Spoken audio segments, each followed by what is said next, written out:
Salut les makers! Aujourd'hui nous allons tester ensemble la nouvelle imprimante venue de chez Artillery, la Hornet.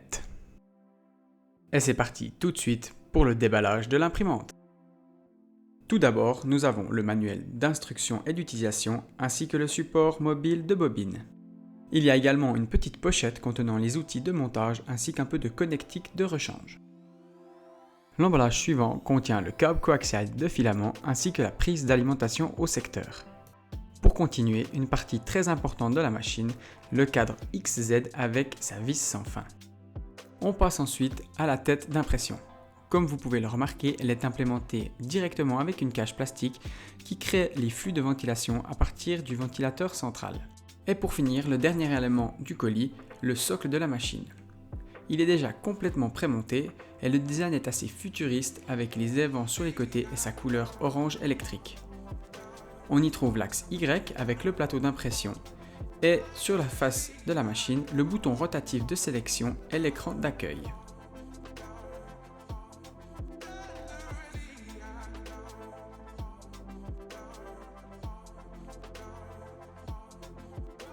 Il est l'heure maintenant de passer au montage. Pour ceci, j'ai utilisé le manuel d'instruction fourni avec la machine et franchement, pas besoin de plus. Après une petite dizaine de vis et avoir enfiché les différents pré-câblages, cela m'a pris seulement 12 minutes. La machine est enfin prête pour son utilisation et je vous laisse admirer la bestiole.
Il est temps maintenant de lancer la première impression qui sera le cube Artillery.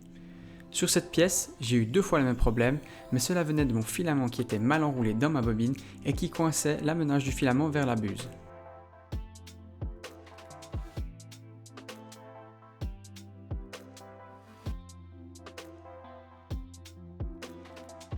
On ne va pas s'arrêter sur un échec et on lance de suite le petit ectoplasma en low poly que j'ai l'habitude de tester sur mes imprimantes.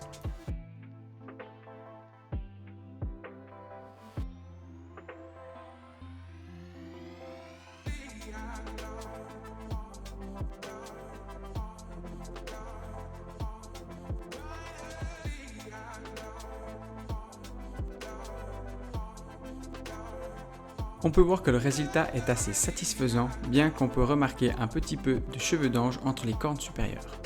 Ceci sera réglé plus finement du côté de la température et de la vitesse de rétractation.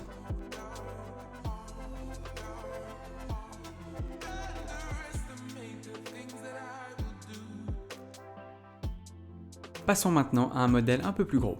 Il s'agit d'un tube en labyrinthe composé d'une partie mâle et d'une partie femelle. L'impression a été lancée avec une hauteur de couche de 0,16 et m'a pris environ 3h30 pour la totalité.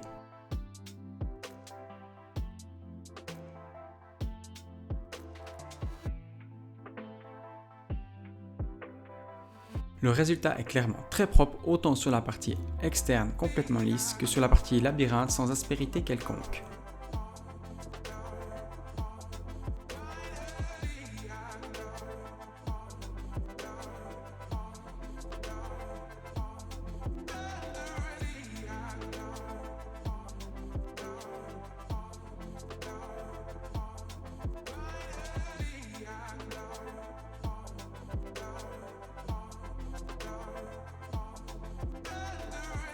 Bon, maintenant que je suis lancé, cela faisait un bon moment que je voulais imprimer ce vase japonais au motif ultra précis.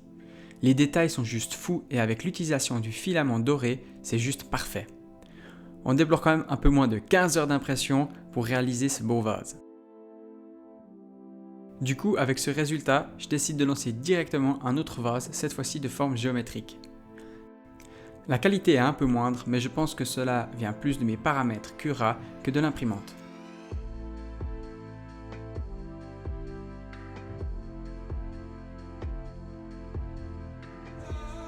Bon, passons maintenant à mon filament préféré, le filament Stone Age de chez Spectrum.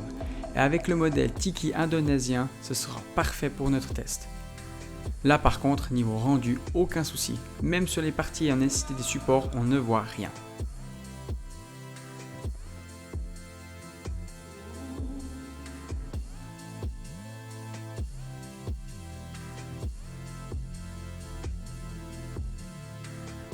Et pour finir ce techno-test, un dernier challenge, celui du crâne et du cerveau. Que dire du résultat à part qu'il est juste magnifique et flashy à souhait. On ne voit aucun filament qui déborde sur toutes les parties de la cervelle.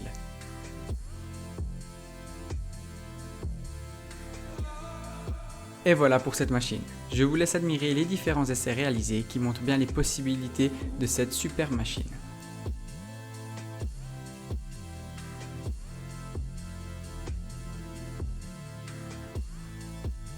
Pour résumer, cette machine est vraiment un modèle très propre et de bonne facture, surtout pour un prix imbattable. Je la recommande pour tous les makers débutants et plus confirmés. Elle rivalise clairement avec sa concurrente de chez Creality. Je tenais vraiment à remercier Artillery pour l'envoi de la machine et l'opportunité de la tester. Merci à tous de m'avoir suivi. Vous pouvez me suivre sur mes différents réseaux sociaux et à bientôt pour un nouveau Techno-test.